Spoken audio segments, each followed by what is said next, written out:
Muy buenos días con todos. Buenos días con todos.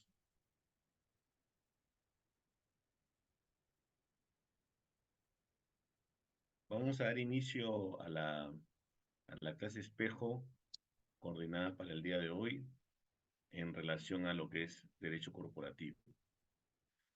Mi nombre es Jorge Antonio Machuca Vilches y tengo el agrado de poder estar con ustedes para llevar a cabo esta fecha 1 de la clase espejo. De acuerdo a lo coordinado, una clase espejo tiene por objeto el poder mirar desde dos ángulos distintos, desde dos legislaciones distintas, un mismo tema. Entonces, vamos a ver desde un mismo tema lo que es la responsabilidad de los administradores. En primer lugar, desde el punto de vista del derecho No escucho nada, no tengo audio. peruano y luego desde el punto de vista del derecho colombiano. En la segunda fecha, que se va a llevar a cabo el día de mañana a las 6 de la tarde. ¿Ok? Nosotros tenemos como tema la responsabilidad de los administradores. Entonces, el resultado de aprendizaje de esta sesión es poder describir la regulación de la responsabilidad de los administradores de sociedades. Vamos a revisar justamente como para poder irnos enmarcando en el tema este caso.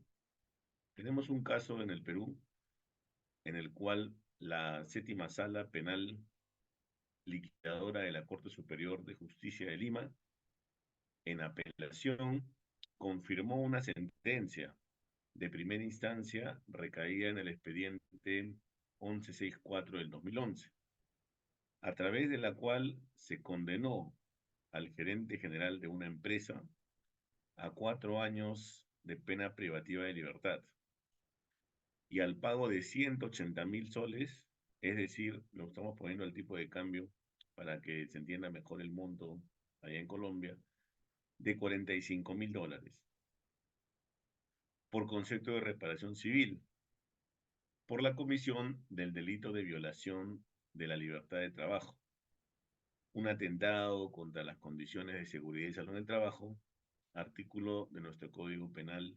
169A, y porque se había cumplido específicamente la normativa de seguridad y salud en el trabajo. ¿Qué quiere decir? Básicamente tenemos la siguiente figura. Vamos a ver aquí. A ver. A ver. Básicamente tenemos la siguiente figura. Existe una normativa en el Perú que es la Ley de Seguridad y Salud en el Trabajo. Esta norma obliga a las empresas a, dentro de las mismas, llevar a cabo una serie de requisitos vinculados especialmente a evitar que se den accidentes de trabajo. Acá entonces su finalidad es evitar accidentes de trabajo.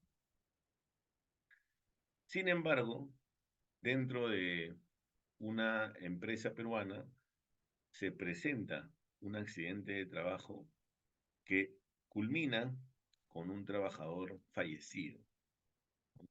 Entonces, el resultado de esta norma que está destinada a evitar accidentes de trabajo es que en la realidad, ¿no? Situación real, empresa no cumplió acciones de SST, Seguridad y Salud en el Trabajo. Y la consecuencia de ello es que se hace responsable a la gerencia general de la empresa. Gerencia general es responsable por falta de implementación.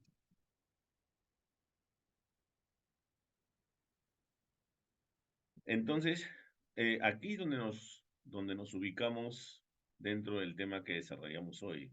Estamos hablando de responsabilidad de los administradores en nuestro país. Los administradores de una sociedad, de acuerdo a la Ley General de Sociedades, son tanto el directorio como el gerente general.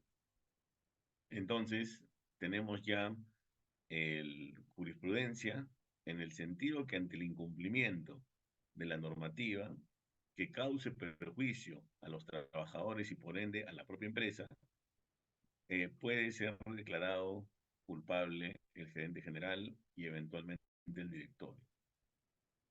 Entonces, esta es una jurisprudencia actualizada que culminó con una sentencia de cárcel efectiva para el gerente general. Ahora, este no es el único caso que, digamos, no necesariamente haya una situación de necesariamente eh, cárcel para las empresas cuyos gerentes y directores incumplen con la normatividad. Tenemos, por ejemplo, otro caso, porque si no, todo sería de repente muy alineado y muy estricto con el cumplimiento de los deberes, de las responsabilidades de gerencia y administración. Sin embargo, tenemos este otro caso, también muy sonado acá en Perú. Este recae en una minera, ¿no? Que se llama Milpo. La casación 1113 del 2019 ICA determinó que ser gerente no necesariamente conlleva asumir todas las responsabilidades de la empresa. Entonces podemos ver que es una sentencia que difiere de lo señalado en la primera.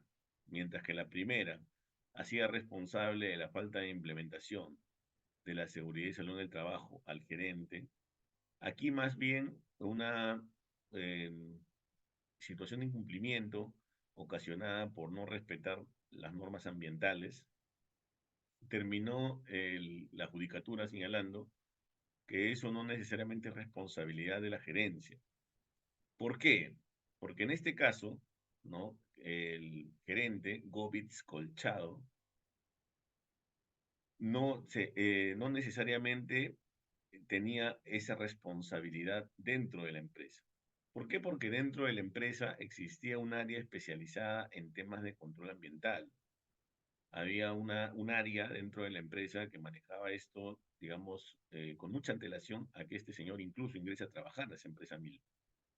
Y además que se presentaba el incidente de contaminación, algo parecido también a lo que pasó aquí en el Perú, que todos recuerdan mucho, que fue la contaminación que se produjo en Ventanilla a través de un derrame ocasionado por la empresa Repsol. De la misma forma, acá hubo un acontecimiento que llevó a cabo a que se presente una contaminación, pero no se le puso en conocimiento a este gerente. Es decir, el señor Gómez Colchado estaba atento a una serie de características de desarrollo de la empresa. Se entiende que estaba muy enfocado su labor en el manejo de algunos espacios de concesión que venía desarrollando Milpo. Y no estaba, digamos, sus funciones eh, tan concentradas en lo que era contaminación ambiental. Que si bien el gerente es responsable de, digamos, la marcha de la empresa, se le podría decir que esa labor se había descongestionado de las suyas. Se le había focalizado a un área especializada en el manejo del tema de contaminación. Entonces se demostró a nivel del proceso que este señor no era, digamos, una persona que tenía la carga de absolutamente todas las situaciones que ocurren en una empresa, más aún una empresa grande, más aún una minera conocida en el Perú como es Milp. Él está enfocado claramente más en lo que es el manejo de la marcha económica de la empresa, antes que la marcha en temas ambientales. Entonces, volviendo al inicio de esta presentación, tenemos sentencias que señalan responsabilidad de la gerencia en casos se presenten incumplimientos a la norma de seguridad y salud, pero casos, ¿no?, en los cuales se excluye de la responsabilidad de la gerencia en temas ambientales. Y no es por el tema, es específicamente por la forma en que está distribuida la diligencia de estos representantes de la empresa.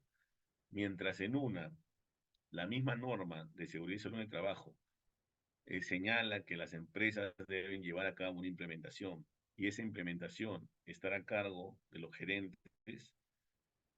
En la otra tenemos un espacio, un ámbito de contaminación donde esa focalización no es tan exactamente recaída en los gerentes. Y además la propia empresa, de motu propio, había diseñado un esquema, un organigrama en el cual, mientras el gerente se encarga de temas económicos, de expansión, el tema ambiental está a cargo de un área dentro del organigrama previamente establecida y con funciones directamente relacionadas con el tema de contaminación, con lo cual esa labor quedaba un poco desconcentrada de parte de las labores que usualmente realiza un gerente y que son varias.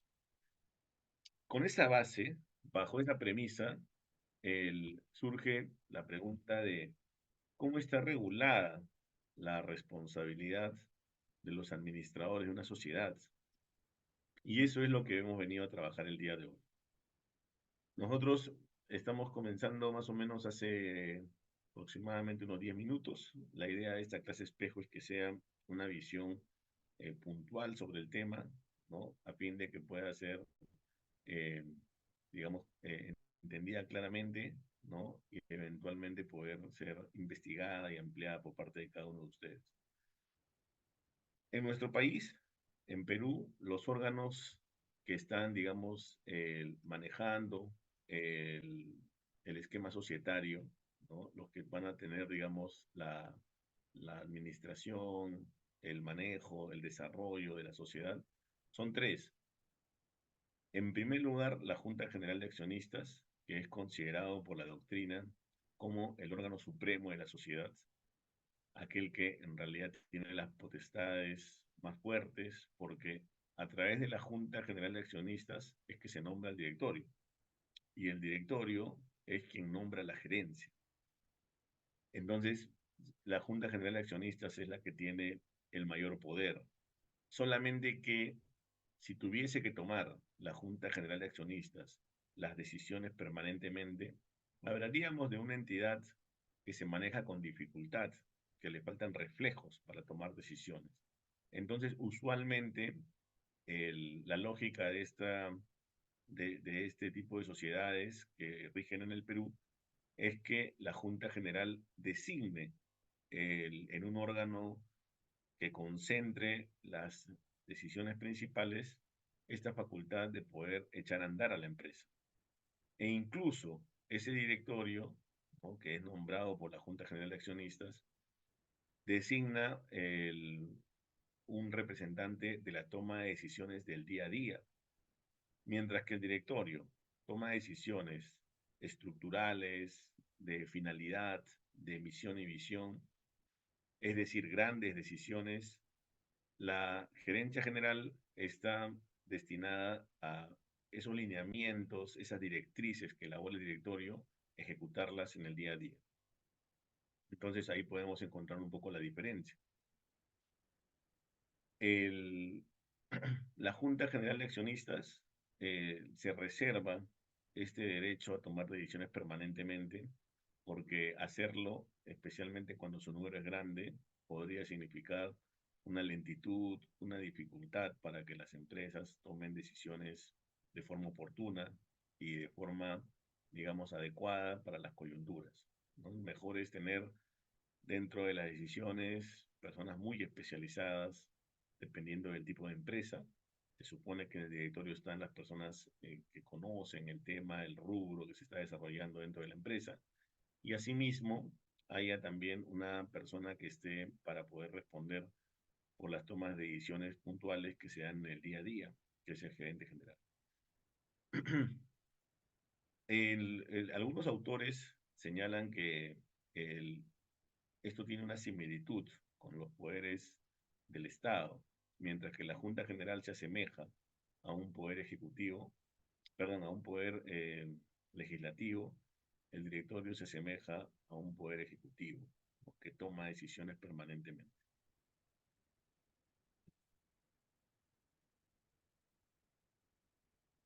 Nuestra norma señala en el artículo 152 que la administración de la sociedad está a cargo del directorio o de uno o más gerentes, ¿no? Entonces, es enfática en señalar que mientras la Junta General de Accionistas no tiene sino una labor de tomar decisiones para elegir a este directorio, ¿no? Quienes realmente tienen a cargo la administración societaria son tanto el directorio como los gerentes, ¿no? El directorio y la gerencia general.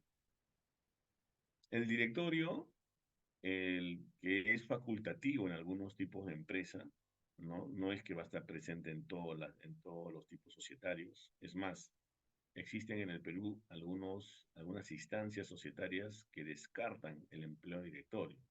Por ejemplo, tenemos un diseño, una modalidad empresarial denominada la empresa individual de responsabilidad limitada, más conocida como la EIRL. La EIRL ni siquiera está regulada en la Ley General de Sociedades, está regulada en una ley por fuera. Y como bien indica su nombre, está enfocada en que se desarrolle la toma de decisiones a través de una persona. Se llama empresa individual de responsabilidad limitada. Y esa estructura societaria puede tener eventualmente una dimensión. Puede eventualmente esa EIRL contar con un gerente, pero está descartado el directorio, ¿no? Entonces, está pensado especialmente para que haya un titular que lleve a cabo la empresa y si crece, si se desarrolla, se apoya en un gerente, pero no maneje la estructura de directorio. Como sí tiene, por ejemplo, la sociedad anónima abierta, vehículo societario que está destinado a que se lleve a cabo especialmente el financiamiento de las empresas a través de la emisión de valores y de bonos. Especialmente se van a dar emisiones en empresas que tienen un número grande de accionistas. Y esas emisiones están destinadas a que la empresa pueda financiar sus acciones a través de la intermediación financiera directa, donde se van a vender a los futuros accionistas bonos y acciones, ¿no? Cuyo pago representa un capital para que la empresa lleve a cabo sus fines sociales. Este directorio es un órgano colegiado, toma las decisiones, ¿no? A través de unas mayorías. Y entonces, de esa forma se maneja la responsabilidad mucho mayor.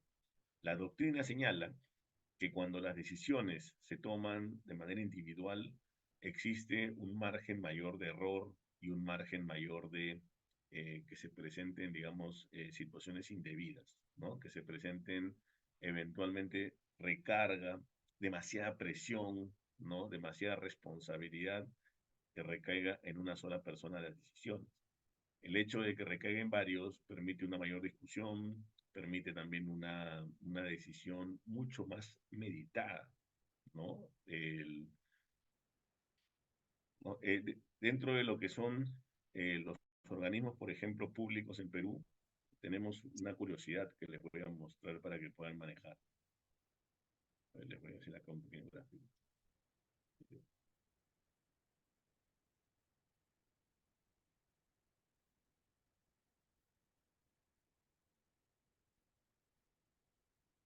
Miren, por ejemplo, si nosotros vemos, acá les voy a mostrar,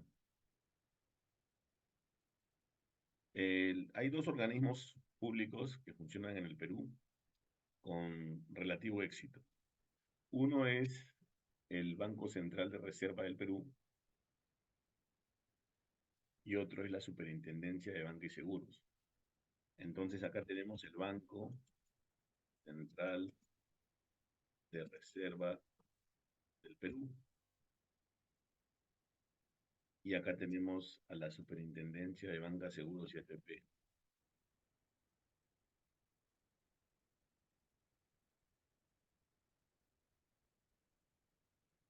Lo curioso de estas dos instituciones es que sus mandatos son bien amplios.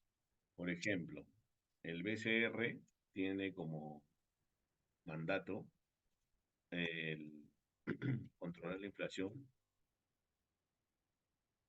¿no? Preservar, por tanto, la estabilidad monetaria, ejercer de banco de última instancia de las entidades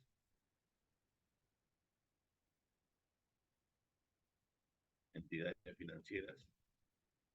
Y entre otros, también maneja, por ejemplo, el BCR, lo referido a cuidar las finanzas internacionales, ¿no? O sea, cuidar la reserva internacional.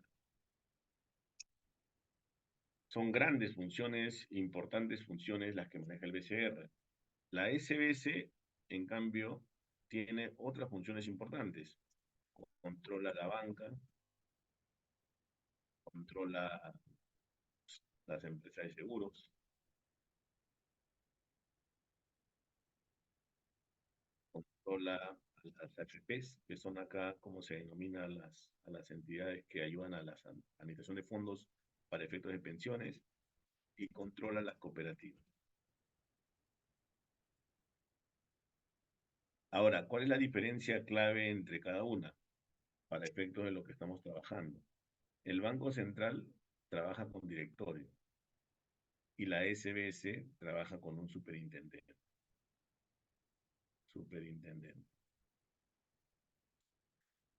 Entonces, siendo tan grandes las funciones de cada una, el Banco Central tiene un presidente, Julio Velarde, que es visible, pero sin embargo, las decisiones que toma Julio Velarde las toma colegiadamente, con un directorio de personas que eventualmente le ayudan a pensar bien las decisiones que va a tomar ante las coyunturas económicas que se presenten.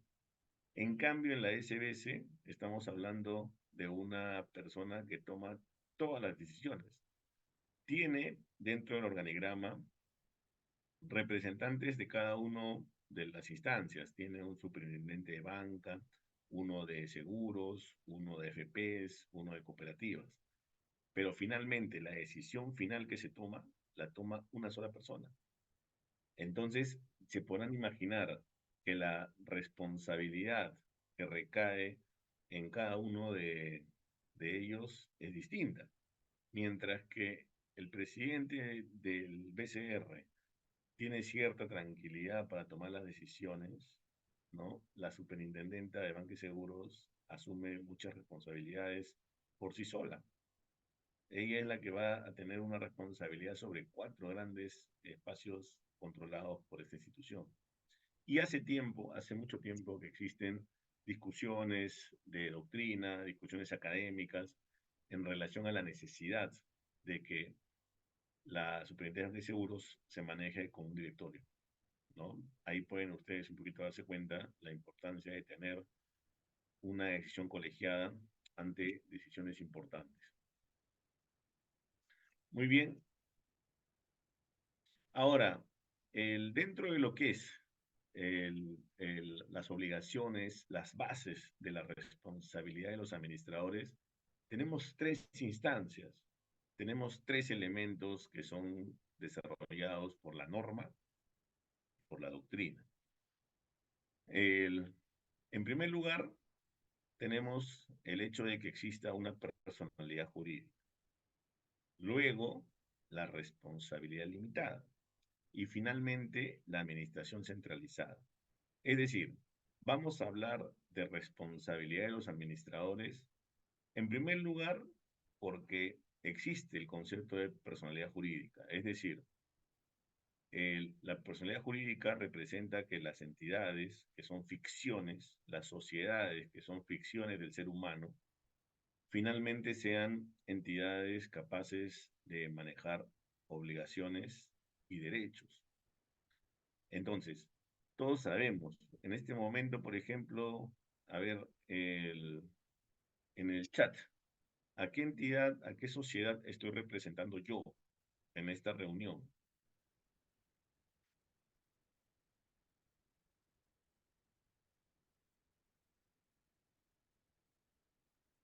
A ver, ¿quién consigna en el chat a qué sociedad estoy representando el día de hoy yo?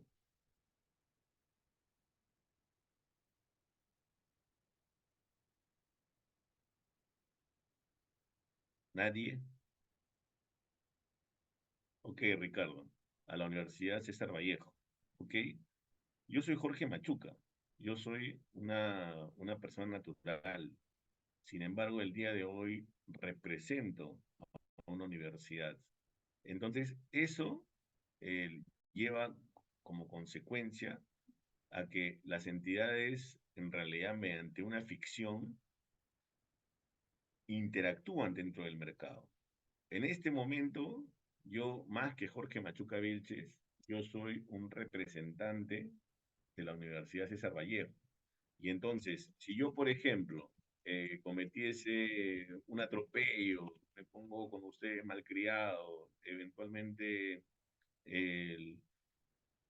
interrumpo esta sesión de manera inadecuada, etcétera, estoy empezando a generar responsabilidades que más allá de que recaigan en mí, recaen en en la propia universidad, en la propia sociedad.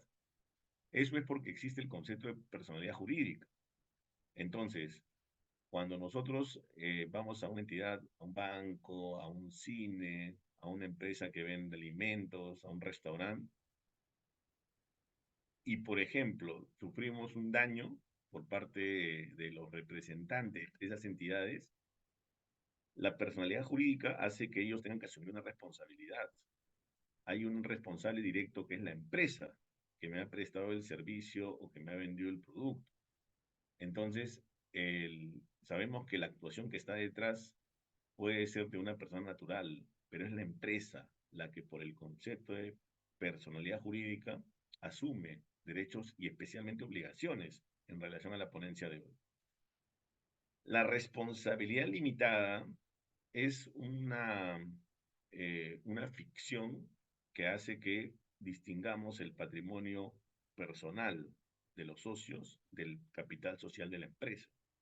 Entonces, sabemos que existe responsabilidad limitada.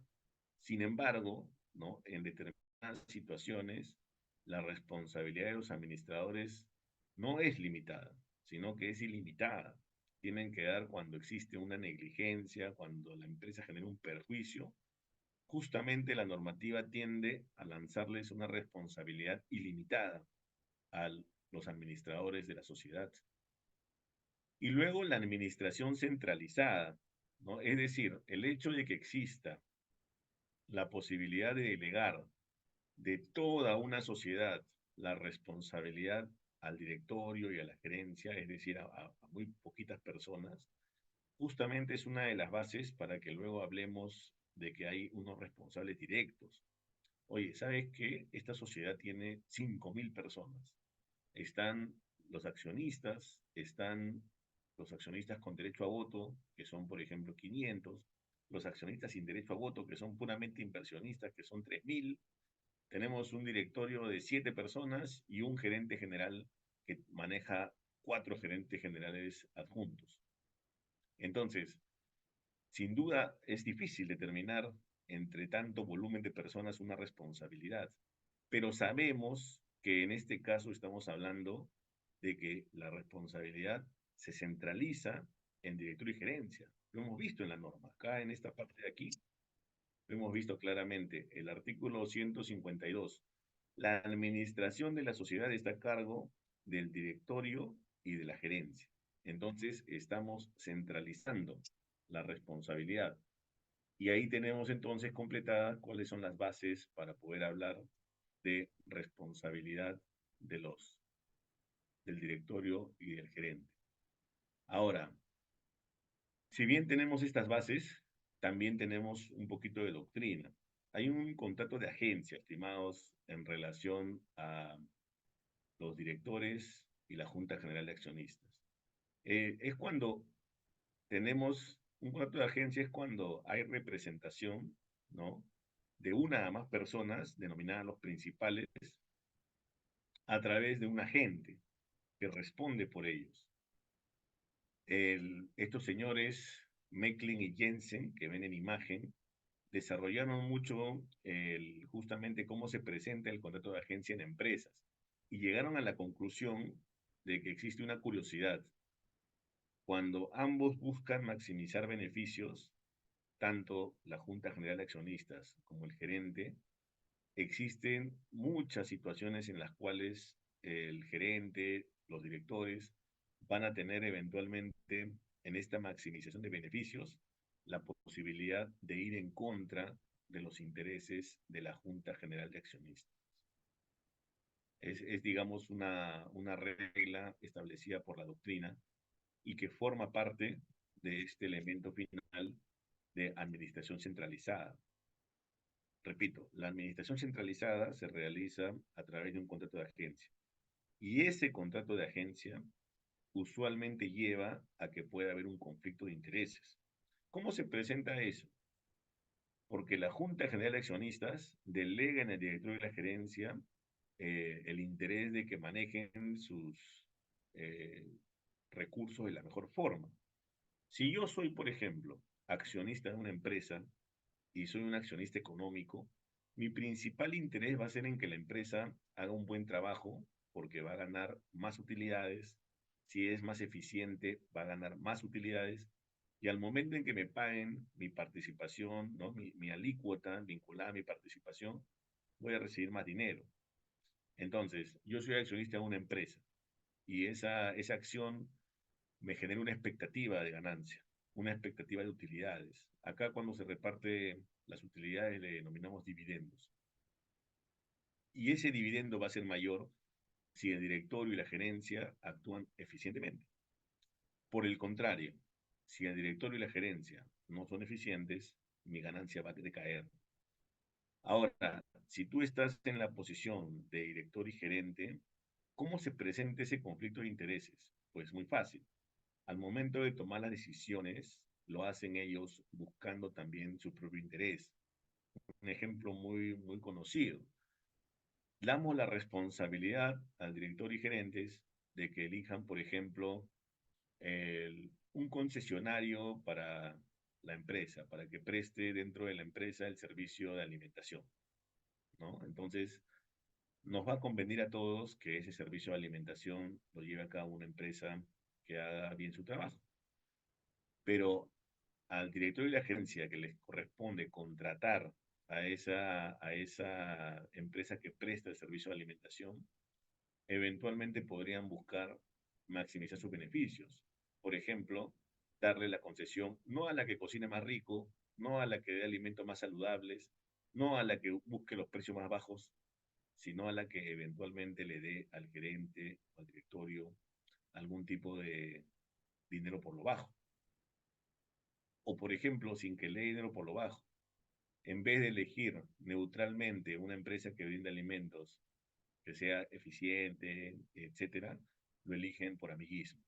Oye, ¿sabes qué? El nuevo concesionario que pone el restaurante dentro de la empresa es el primo, es el amigo del gerente o del directorio. ¿Sabes qué? No me gusta mucho cómo cocina, no me gusta mucho cómo trata a la gente, los precios son muy altos, etcétera. ¿Quién ha elegido este concesionario? Bueno, lo ha manejado todo el gerente y el directorio. Ahí te das cuenta de esos problemas del contrato de agencia. Y vamos a ver que eso tiene impacto en las obligaciones que pueden tener el directorio y la gerencia. ¿Por qué? Acá vamos ya un poquito cerrando el tema. El artículo 171 de la Ley General de Sociedades establece que el ejercicio ¿no? Del cargo y reserva, ¿no? Lo van a llevar a cabo la gerencia de una forma diligente, con la diligencia de un comerciante que funciona bien dentro del mercado y además con lealtad, ¿no? Deben guardar reserva de todos los negocios y hacerlo de manera leal. Entonces, acá en esta normativa te maneja especialmente tres reglas: la diligencia, la lealtad y la reserva de la información. Y ahí viene justamente de donde emanan las responsabilidades tanto del directorio como de la gerencia. ¿Qué representa diligencia? Representa llevar a cabo las acciones evitando que se presente una situación deficiente, negligente, ¿no? O eventualmente que haya un manejo tor torpe de la empresa. En nuestro país existe un caso, por ejemplo, de una discoteca muy conocida, cuyo nombre era Utopía, y que el manejo poco diligente de la empresa llevó a que no tengan una serie de implementos para controlar el tema de seguridad. Cuando se presentó un incendio en Utopía, no habían extintores, no había señalización. Entonces, evidentemente, el actual directorio y de la gerencia fue poco diligente. Peor aún, ocasionó la muerte de 20 chicos que habían ido a una discoteca y que obviamente no tuvieron el deber de idoneidad de las empresas. Nadie que va a una discoteca espera morir asfixiado o quemado. Y eso fue lo que ocurrió. El deber de lealtad tiene que ver mucho, bastante, con el manejo adecuado de la información. Lo que se va a buscar es justamente que haya una transparencia permanente de parte del directorio y la gerencia hacia lo que son los accionistas que están detrás de la empresa y que, como hemos dicho desde el comienzo, son el órgano supremo de la sociedad. Y finalmente un deber de reserva. Tanto el director como el gerente tienen acceso a muchísima información que podría eventualmente perjudicar a la empresa si es que se socializa, si es que se difunde, si es que se le entrega a la competencia. Entonces hay que tener como directores y como gerentes un cuidado especial con la información que se maneja dentro de las empresas. Muy bien, acá les he dejado algunos artículos de la Ley General de Sociedades para que puedan revisar estos alcances que hemos mencionado sobre la responsabilidad de los directores, que es ilimitada y solidaria ante la sociedad. No es responsable, sin embargo, si al momento de toma de decisiones alguien pone muy claro su voto en contra de las decisiones que se están tomando. Acá está el tema del conflicto de intereses, que justamente se regula para evitar que se presenten situaciones en las cuales el contrato de agencia y sus debilidades intrínsecas perjudiquen la marcha de la sociedad. Acá está la designación del gerente, sus atribuciones, ¿no? Algunos impedimentos, pero también que es tan responsable como los directores de los daños y perjuicios que pueden generar el incumplimiento de sus obligaciones. Se habla de dolo y se habla de negligencia grave. Acuérdense, especialmente aquí los estudiantes peruanos, que en el caso de Utopía, al señor Percy North, que era el gerente general de esta discoteca, inicialmente se va a la cárcel no por negligencia, sino que en grado penal se fue por dolo. O sea, se consideró que era tal el nivel de injusto, tal el nivel de negligencia, que prácticamente había habido una voluntariedad en que ocurra el siniestro. Luego la Corte Suprema corrigió eso, ¿no? Dijo, se quedó en negligencia, pero durante mucha parte del proceso, el nivel de injusto fue tan severo, ¿no? Que se habló de dolo. En la mayoría de casos, sin embargo, estamos hablando de gerentes que toman decisiones voluntarias, concienzudas e inclusive con un ánimo perverso que perjudica a la sociedad, ¿no? En muchos casos tiene que ver especialmente con decisiones torpes, ¿no? Que conducen a que se lleve a cabo la quiebra o una pérdida significativa de ganancia de la empresa. Vamos a ver que es particularmente responsable, según la normatividad vigente, porque maneje la información de manera ordenada, de manera regular, adecuada, que maneje un control interno propio, que se proporcione información verdadera a la Junta General. Es conocido el caso acá en el Perú también de una cooperativa que durante mucho tiempo tenía el directorio mucha claridad respecto a que la situación de la cooperativa estaba mal, de que le habían prestado dinero a muchos socios que no estaban devolviendo y de que anteriores gestiones habían también prestado dinero a socios que tenían vinculación con el directorio y sin embargo no informaba el tema. Aparentemente no querían generar zozobra, no querían que se presente el pánico financiero dentro de la cooperativa y lo siguieron manejando de manera silenciosa ese tipo de problemas hasta que no se desató ya una quiebra generalizada y entonces hasta ahora se está buscando, ¿no?, la responsabilidad por esta falta de transparencia que hubo hacia los socios. ¿Cómo se enteraron los socios de que algo iba mal?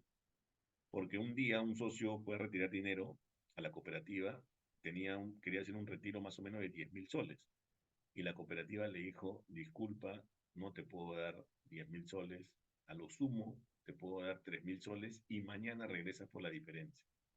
Ese socio terminó publicando en redes sociales que se había presentado ese inconveniente. Y lo hizo de manera poco casual, un poco medio en broma inclusive, porque él no se imaginaba que todo estaba perdido.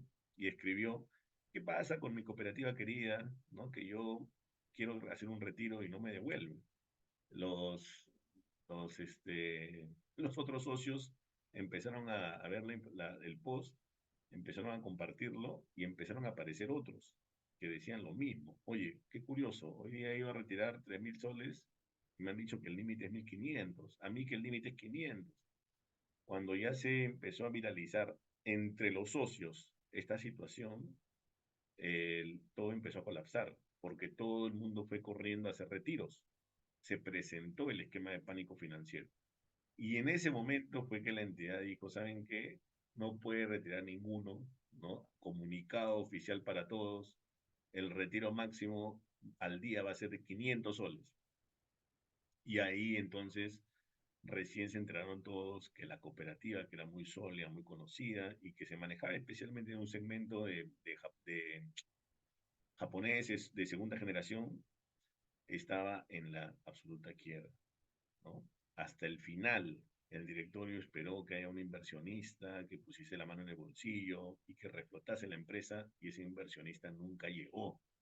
Y al final quebró y han incumplido totalmente el deber de lealtad hacia la sociedad, porque no fueron transparentes con la información, manejaron en silencio una serie de debilidades que habían detectado con muchísima anticipación y que podría haber determinado la toma de decisiones mucho más razonables, mucho más coherentes, mucho más abiertas, pero no lo hicieron así. Numeral 4, por ejemplo, es el del que estoy hablando también, ¿no? Ocultamiento de irregularidades, conservación de fondos sociales a nombre de la sociedad, el empleo de recursos, ¿no?, en negocios distintos al objeto de la sociedad, veracidad de las constancias, certificaciones, ¿no?, cumplimiento de la ley, del estatuto, etcétera. El gerente es responsable con el directorio, ¿no?, cuando no informa especialmente los actos que está llevando a cabo. Es curioso, en algunos casos se ha buscado que, como el gerente es nombrado por el directorio, eventualmente que se lleve a cabo acuerdos para que no se le sancione, no se le perjudique, no se le exima de responsabilidad, y por eso el artículo 194 consigna que ello se considera una disposición nula. Finalmente, y en línea con lo que veíamos al inicio, con los casos de incumplimiento de seguridad y salud del trabajo y de medidas de prevención de la contaminación ambiental, las pretensiones civiles contra el gerente no lo eximen de la responsabilidad penal que pudiera corresponder, ¿no? Ahora, todo es malo para la gerencia, todo es tan, oye, nadie quiere ser gerente, ¿no? Eventualmente, ¿de qué estamos hablando? Por eso, pues, que la gerencia normalmente tiene un emolumento, un pago significativo, porque asume muchas responsabilidades y lo sabe permanentemente. Pero además, a su favor existe el artículo 197 que establece que su responsabilidad, por lo menos a nivel civil, caduca a los 2 años de haberse realizado u omitido una acción. A nivel penal, sabemos que se manejan ya los esquemas que el Código Penal establece, ¿no? Muy bien, estimados. De esta forma hemos concluido con una visión amplia en relación a la responsabilidad de los administradores, que en la regulación peruana es la responsabilidad del directorio y la gerencia. Si hubiera alguna pregunta o duda, con todo gusto estamos para poder absolverla.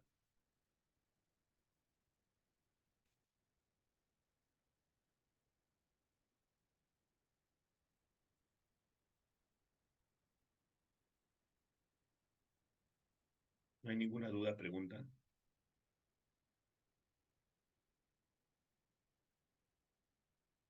Ok, entonces les indico lo que continúa, ya, y con ello vamos cerrando la presentación. El día de mañana, 9 de mayo, tenemos la segunda parte de esta presentación. Hoy día hemos visto la legislación peruana, la doctrina peruana en torno a la responsabilidad de los administradores. Mañana vamos a tener a las 6 p.m. La ponencia del doctor Romero, que es especialista en Derecho Corporativo y representante de la Universidad Antonio Nariño. El doctor Romero nos va a exponer el mismo tema que he trabajado yo, pero cómo se maneja en la legislación colombiana. Ya, entonces, vamos a pasar en este momento el enlace. Ya voy a cortar aquí la grabación y voy a pasarles el enlace para que ustedes lo tengan. Vamos a ver aquí.